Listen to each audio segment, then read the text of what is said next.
Abrimos, señoras y señores, la tertulia de este viernes, que es 13. Viernes 13 de diciembre del año 2019. Y vamos con los saludos. Primero para Gonzalo Pérez del Castillo. Buen día. Muy buenos días. Acontecimiento. Debe ser porque es viernes 13. Sí. Tiene toda una connotación viernes 13. Fernando Butazzoni, ¿qué tal? Buenos días. Juan Grompone, ¿cómo te va? Buen día. Y dejo para el final a la dama, porque no sé ni cómo saludarla. Estamos acá en la incertidumbre más absoluta. Su excelencia está bien. Su excelencia, profesora, subsecretaria electa de Educación y Cultura, Ana Ribeiro. Sin confirmación oficial. Presunta. Presunta. Ahí está, Presunta es la palabra. Yo diría muy presunta. Muy presunta. Es una categoría muy presunta. Eventual. Presuntísima. Dicen que, pero nadie habla. Ninguno de los designados confirma hasta que el lunes próximo haga el anuncio formal, oficial, el presidente electo Luis Lacalle Pou. Aquí estamos con Ana en el limbo, entonces. Sí, es verdaderamente un limbo, un interregno. Un interregno. Y con la tertulia ni te cuento del limbo. Ya Sí. charlaremos de eso después. Sí. Pero lo que hay que destacar es que Ana entró al estudio portando en su mano un hermoso ramo de jazmines. Ahí está. Y ese ramo de jazmines tiene una historia que después en todo caso contamos, pero en síntesis, Preciosa viene de la historia. audiencia, ¿no? Viene de la audiencia, con una carta tan linda, tan cálida. Una maravilla, producto del concurso de cuentos. Y bueno, no sé si quieres contar más. Después damos la carta. Pero desde ya les digo que Hubo dos cartas, a los jurados, Gonzalo también recibió. A los jurados de los concursos, los ramos de flor hay que mandárselos antes. Antes de que vayan. Y además jazmines. Con seudónimo. bueno, desde ya les adelanto, en la cuenta de Instagram de En Perspectiva, dentro de un rato van a estar los jazmines y va a estar la carta. Bueno, pero ahora vamos al primero de los temas de nuestro menú. Hace hoy exactamente 80 años, la Segunda Guerra Mundial llegaba a las costas uruguayas. Sí, el 13 de diciembre de 1939 tuvo lugar la Batalla del Río de la Plata, en la que se enfrentaron el acorazado nazi Admiral Graf Spee y los cruceros Ajax, Aquiles y Exeter de la Armada Británica. Luego del incidente que se dio frente a Punta del Este, el Graf Spee sufrió daños graves que le obligaron a recalar en el puerto de Montevideo. Uruguay le dio 72 horas al barco para retirarse, pero al no poder concretar en plazo las reparaciones, el comandante Hans Langsdorff decidió hacer estallar la nave para que la tecnología instalada en ella no cayera en manos de los británicos. Más cerca en el tiempo, en 2004, los empresarios Alfredo y Felipe Echegaray firmaron un acuerdo con el Estado uruguayo para extraer restos de aquel barco.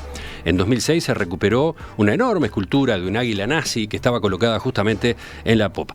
Desde entonces, el Estado se ha encontrado envuelto en una disputa legal con estos empresarios por la venta y el destino del águila. Esta semana, sin embargo, hubo noticias. Justamente, quizás porque se llegaba a los 80 años, se conoció que las partes arribaron a un preacuerdo que habrá de ser refrendado por el presidente Tabaré Vázquez. El texto implica la realización de una subasta pública internacional, cuyo resultado económico se dividirá entre los empresarios y el Estado. Además, se resolvió que los oferentes que quieran participar en ese remate deberán garantizar un destino académico para el águila, para que no se transforme, por ejemplo, en un objeto de culto nazi. Profesora, arranca usted. Arranco. ¿Quién va a arrancar? Bueno, nosotros ya hablamos de esto en alguna tertulia pasada. Ya hablamos. Entonces Pero ahora estamos en los 80. Estamos en los 80. Entonces yo a los datos que ya más o menos todos hemos repasado una y otra vez, ¿no? Porque el impacto en la opinión pública en su momento fue muy grande. La gente se congregó el día 17 en el puerto para ver si efectivamente se iban o no se iban, si el barco se alejaba o no. Un barco que tuvo 72 horas en medio de una disputa diplomática importantísima, ¿no? Las fuerzas aliadas pedían que se retiraran en un día o dos y en realidad Alemania pedía 15 y estuvo 3 y no le daba el tiempo para reparar nada, y el único astillero que podía hacerlo, que era el de Regusi y Voluminot, con un Voluminot muy orgulloso de su apellido francés, dijo: de ninguna manera, niego apoyo ni asesoramiento técnico, ¿no? Y cuando alguien le dijo, bueno, esto es por sus orígenes franceses, dijo, sí, pero además porque soy uruguayo. O sea, había una opinión pública adversa importante, más allá de que son famosos las fotos en las que se ve el entierro, porque ambos bandos habían tenido víctimas y los alemanes fueron enterrados en el cementerio del norte. Hay una foto histórica bastante difundida en la que se ve una fila de gente y entre el público muchos brazos en alto con el puño cerrado haciendo el saludo nazi. O sea que había una opinión pública dividida. Puño cerrado no, puño abierto. Bueno, sí, perdón, el saludo. Puño cerrado es otra cosa. Foto Sí, de, lo sé. Foto de Juan Caruso. Malcolm X. Foto de Juan Caruso. Es cierto, fotos de Caruso. El archivo impresionante de fotografía que pasó del día al país finalmente, ¿no? Y luego también estuvo la historia que tocó a todo el mundo muy de cerca, que es la del Tacoma, ¿no? El barco al cual pasan los soldados en el momento que no se sabía cuál era el destino que iba a elegir el capitán, quien también había sido herido. Pero esta vez me gustó traer, no sé si tendré tiempo, porque hay una conversación. Este es el libro que escribió sobre el episodio el mismísimo embajador inglés, Millington Drake. Entonces ese es el relato de la guerra escrito por Millington Drake, que da cuenta, por ejemplo, de la desesperación de los alemanes cuando ven que, como dijo Landsworth, el Montevideo era una trampa y habían sido empujados a una trampa, ¿no? Nuestro capitán solo consiguió autorización para permanecer 48 horas, así que nos ponemos a trabajar con la mayor urgencia para reparar las averías. 2 barcos alemanes en puerto nos proveen de un soldador y de ácido carbónico, lo mismo que de obreros. La Montevideo Dock Company y todas las firmas de plaza han rehusado ayudarnos. Tanto habían hecho sentir su influencia los británicos. Nuestro vigía en la cofa de Trinquete mantiene una estrecha vigilancia sobre el mar y en el curso del día comunica la llegada de un buque de guerra. La noticia corre como fuego a través del barco y todos nos preparamos para lo peor. Agrega, estamos silenciosos, estamos tristes, estamos angustiados. O sea, el clima dentro del barco es impresionante. Pero a partir de la página 190 reproduce el diálogo imperdible entre el presidente Guani, el embajador británico Millington Drake y el embajador francés, Monsieur Gentil. Y el diálogo es verdaderamente imperdible, no se los puedo leer todo porque sería muy extenso y inapropiado para una tertulia, pero termina con una cosa muy a resaltar, que dice, cuando a Guani lo van presionando, la presión mayor ¿cuál es? Mire que ese barco tiene capacidad de fuego y hacia dónde se cree que apunta. Está apuntando a Montevideo, le dicen los dos, el inglés y el francés. Ante lo cual, obviamente, era difícil de suponer la certeza de todo eso, pero bastó como amenaza. La respuesta de Guani es, mire, nosotros entendemos derecho internacional, entendemos Convención de la Haya, entendemos todas las limitaciones y las obligaciones que tenemos para con las partes. Nosotros entendemos que es difícil de defender nuestra neutralidad, pero lo único que no entendemos son las amenazas. Entonces fue la manera de decir, pueden contar con que voy a apretar el plazo de retiro, que era una trampa mortal, y el capitán lo sabía, y por eso esa decisión tan drástica. Él sabía que no le iban a perdonar militarmente en Alemania que él salvara a su tripulación, la orden era que se hundiera con el barco, él lo salva vía traslado al Tacoma, y luego se autoelimina porque sabe que no le espera otra cosa que una corte marcial en Alemania, ¿no? Desde la audiencia dice Benjamín que el nieto del canciller de la época, Alberto Guani, tiene mucha documentación al respecto del incidente del Graf Spee. Historiadora, tome nota. Sí. Juan, vamos contigo, vamos con el alemán de la mesa. Bueno. Sí, yo quiero referirme más bien a por qué por segunda vez el Río de la Plata entraba en una guerra mundial. La primera vez fue cuando las invasiones inglesas, ¿no? Era la segunda vez que ingresaba a una guerra mundial. Bueno, el Tratado de Versalles, con el cual finalizó la Primera Guerra, le ponía a Alemania muchísimas limitaciones desde el punto de vista militar. Por ejemplo, una de las limitaciones estaba en la construcción de aviones, y por eso fue que Alemania desarrolló la cohetería. Es decir, Alemania se especializó en cohetería, y esto fue el origen de la exploración espacial después de terminada la guerra. También tenía limitaciones desde el punto de vista naval y de ejército, de modo que el gobierno de Hitler, que se preparaba para la guerra, debió buscar subterfugios para armarse y prepararse para una guerra sin violar el Tratado de Versalles en forma violenta. Y una de las cosas que hicieron fue la creación de dos acorazados de bolsillo. Acorazados pequeños. De pequeños, precisamente por las limitaciones de tamaño que les exigía el Tratado de Versalles. ¿Y para qué servían estos acorazados? Bueno, los enviaron unos 6 meses antes de que empezara la Guerra Mundial. Los enviaron uno al Pacífico y al Índico, y otro al Atlántico. Eran gemelos, idénticos. Eran idénticos, sí, eran idénticos. Uno se llamaba Graspe y el otro tenía otro Graf, era otro conde, pero no me acuerdo cuál. Entonces, ¿cuál era la función de estos acorazados? Estuvieron en silencio, estuvieron absolutamente invisibles durante varios meses, y precisamente se comunicaban con Berlín. En aquel momento las comunicaciones eran absolutamente públicas, porque las comunicaciones de radio se las puede escuchar cualquiera. Se comunicaban porque tenían mecanismos de cifrar muy importantes, es decir, se comunicaban por telegrafía cifrada, en la famosa máquina Enigma, que era la que establecía las comunicaciones. Y la historia de la máquina Enigma da origen a otra historia que tiene que ver con Alan Turing, con el descifrar la máquina Enigma y todo ese asunto. La película que muchos oyentes deben haber visto, ¿no? Pues eso fue después, ¿no? Sí. Bueno, las máquinas Enigma estaban en operación para estos acorazados. Entraron a operación. Pero no se había descubierto todavía No se había descubierto que existían ni nada de eso. Se veía que los mensajes estaban cifrados, se veía que eran indescifrables, pero nada más, ¿no? Es decir, que era ese tipo. Bueno, estas naves, ¿para qué existieran estas naves? Cuando empezó la guerra se vio cuál era el papel. Eran naves corsarias. Es decir, en particular la nave del Atlántico lo que hacía era impedir los suministros de Inglaterra. Y para eso controlaba los dos grandes proveedores de Inglaterra, que eran Estados Unidos, proveedor de alimentos, armas y muchas otras cosas más. Sabe que Estados Unidos no estaba en guerra cuando se declaró la Segunda Guerra Mundial. Y la otra fuente de provisión de Inglaterra era el río de la Plata.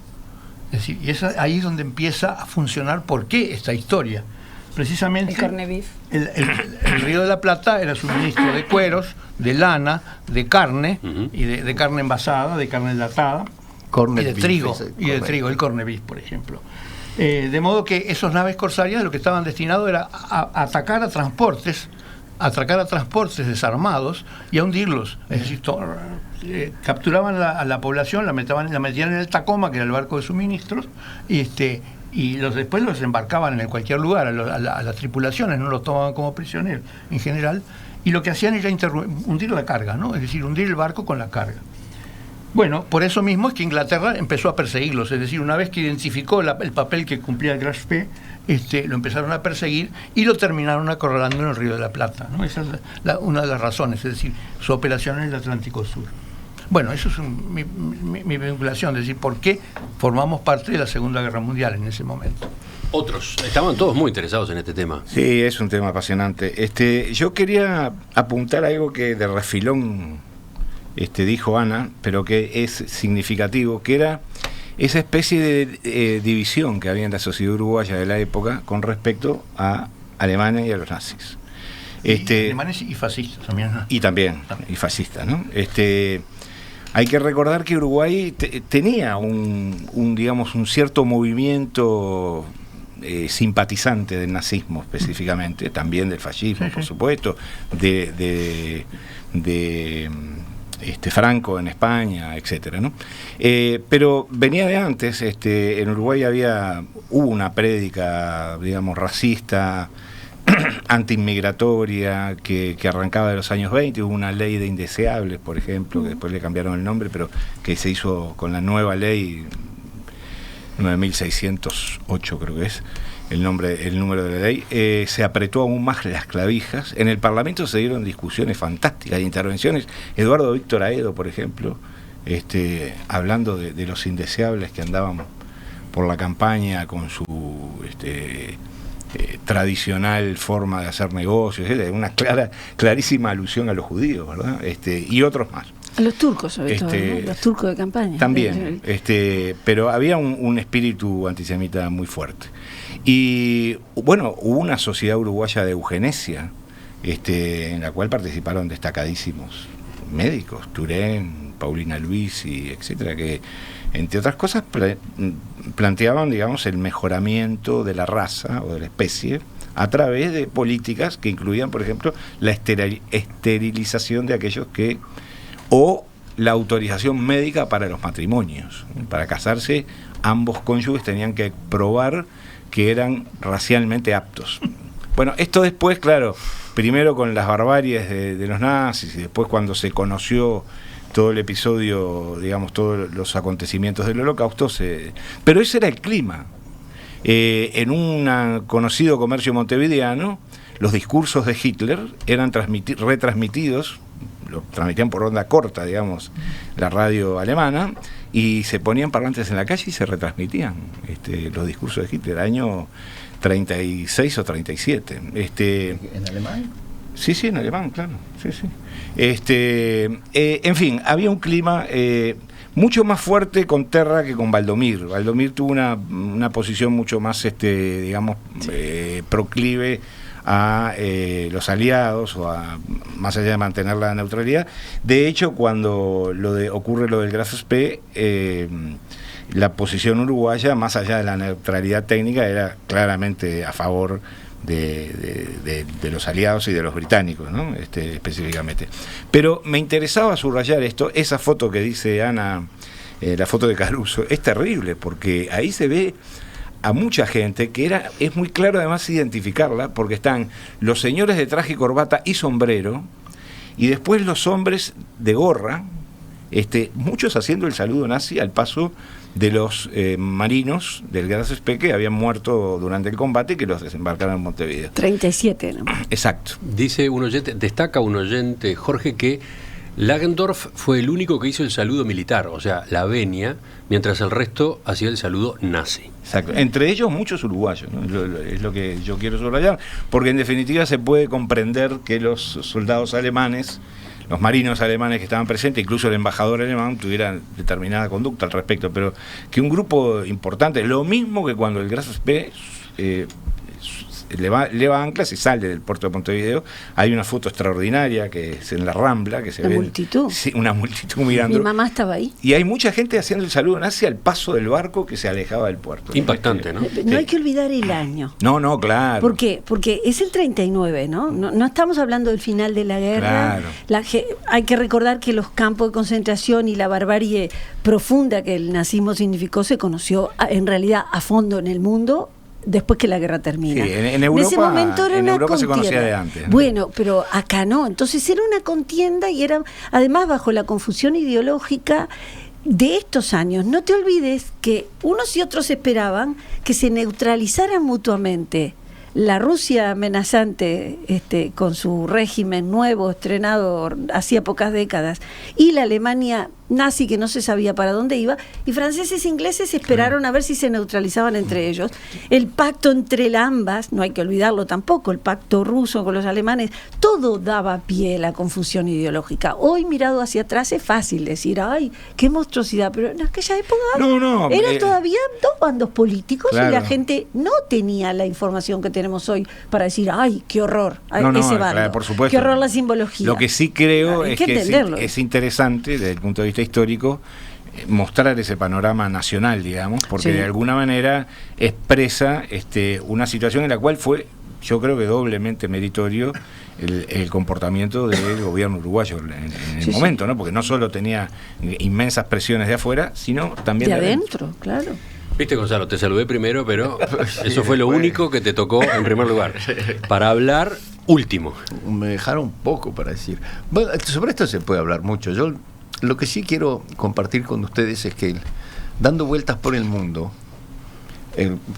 como he dicho ya varias veces, el Uruguay es un país muy poco conocido, se le confunde con muchos otros países, dónde está, en qué lugar.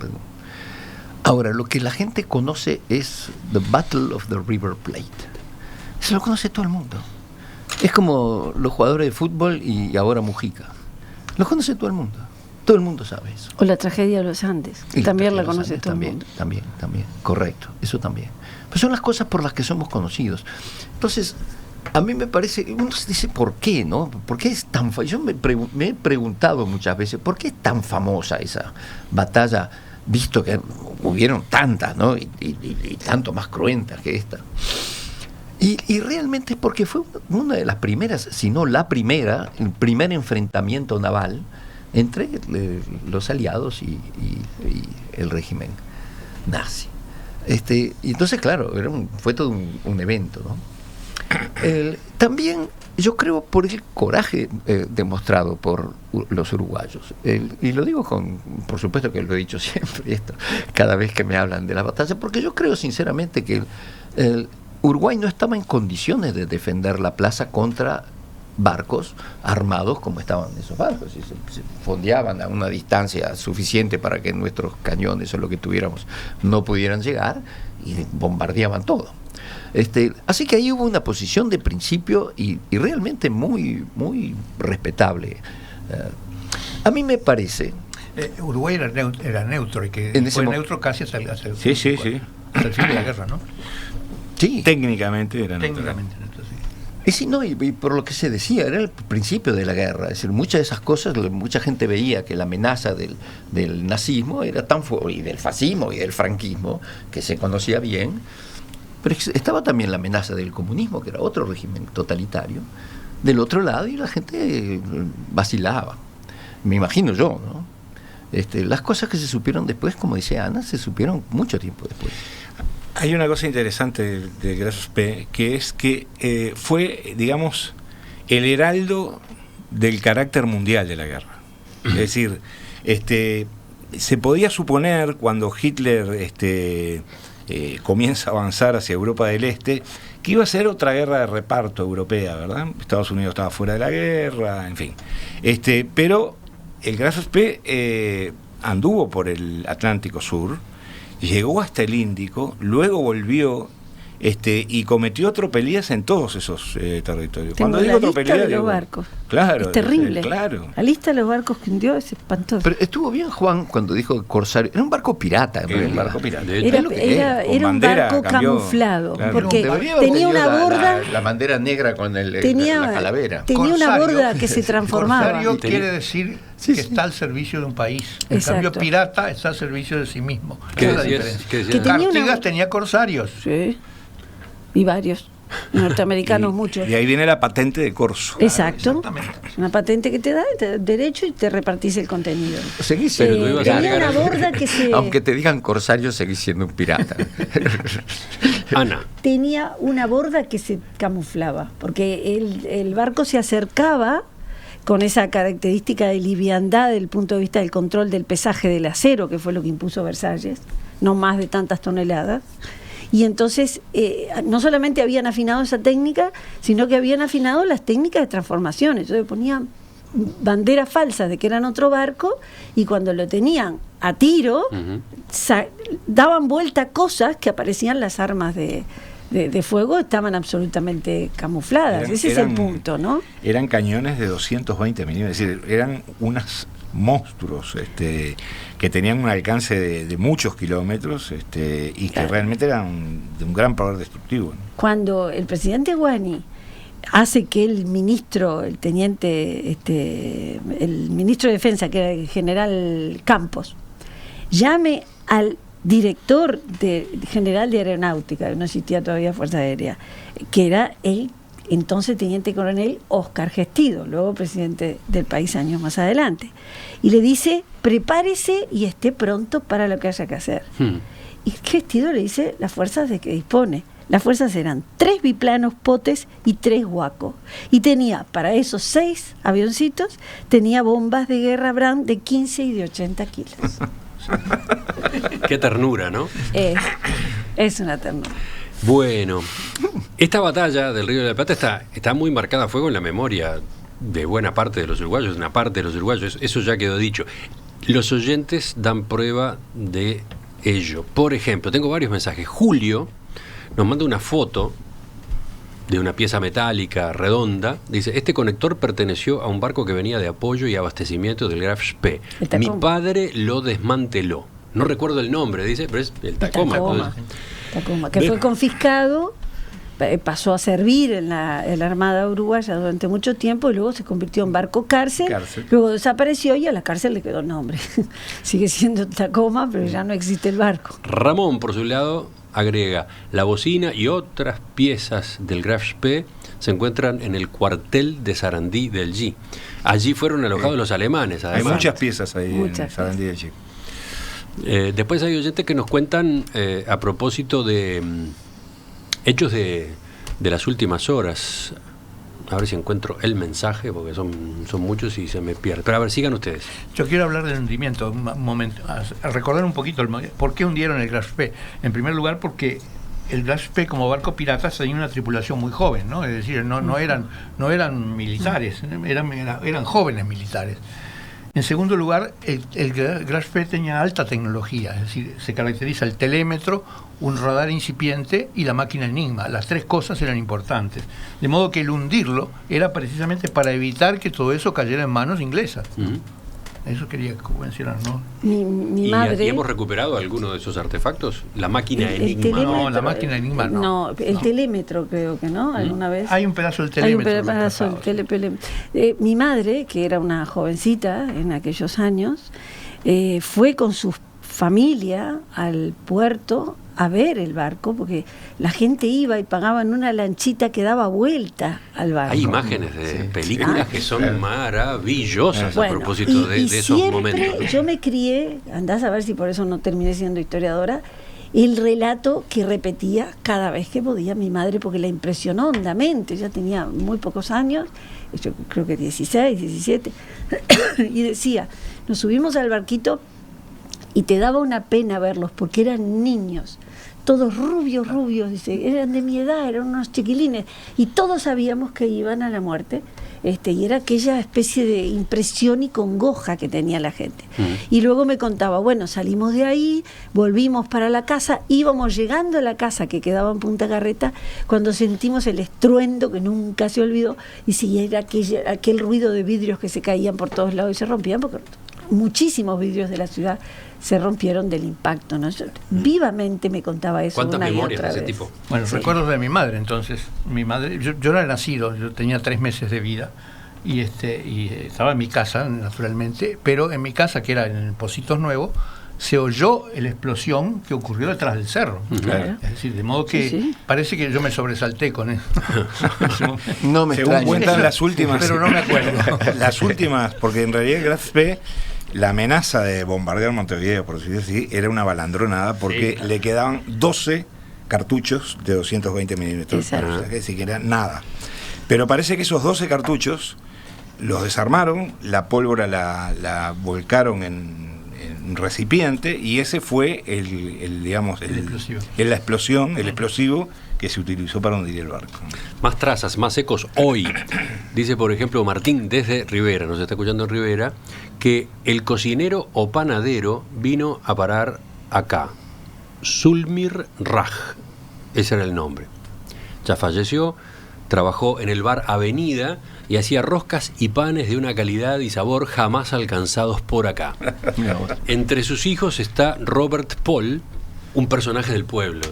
Qué Agrega, lindo. ¿no? Yo conocí un marino del Tacoma que recaló en la ciudad de Las Piedras y se fue a vivir al Colorado, y que siempre contaba, quien lo quería escuchar, que ignorantes los uruguayos que me prohibieron en la primera casa que alquilé, decía él, poner una salamandra. Recién después las conocieron, pero cuando veían aquella estufa de metal tenían miedo que yo les incendiara la casa y me pedían la casa y no me dejaban. Entonces me hice una. Y él hablaba siempre de su estadía en el campo de concentración de Sarandí. Sí, él lo contaba de esa manera. Tuve el gusto de conocerlo, porque era una impresión histórica terrible conocer a aquel señor. Tenía una casa muy primorosamente hecha por él, cada detalle, un hombre muy inteligente. Y por supuesto, él había estado en campo de concentración. Y las familias alemanas iban a llevarles cosas y a confortarlos, porque eran alemanes que estaban sin su familia acá, y de esas idas conoció a su señora, que era nacida aquí pero descendiente de alemanes, y toda su familia se crió en el Colorado. Hijos, nietos, un familión alemán. Tengo muchos aportes de los oyentes, tengo muchos aportes. Dice José, mi abuela fue parte de los alemanes que vivían en Uruguay y recibieron tripulantes del Graf Spee. Ella tenía recuerdos personales de aquellos militares. Y por último, puedo agregar este mensaje que manda Alejandro. Ayer hubo una cena con la presencia de aproximadamente 30 familiares de marinos ingleses y alemanes de aquella época, de aquel episodio. Una charla del nieto del almirante Harwood y la asistencia, estuvo allí la hija o nieta, no recuerdo bien, del capitán Langsdorff. Añade el oyente que hoy, a esta hora, 10 de la mañana, hay una misa en la iglesia anglicana, el templo inglés. O sea que en este mismo instante están desarrollándose actividades conmemorativas mientras nosotros charlamos acá en la radio. Sí. Gracias a todos, gracias a todos los oyentes que nos han estado enviando comentarios o sobre todo anécdotas, datos, memorias, recuerdos familiares o de amigos vinculados con la batalla del Río de la Plata. Dentro de un rato después vamos a recopilarlos y vamos a ponerlos en nuestro sitio web en la sección La Audiencia Opina.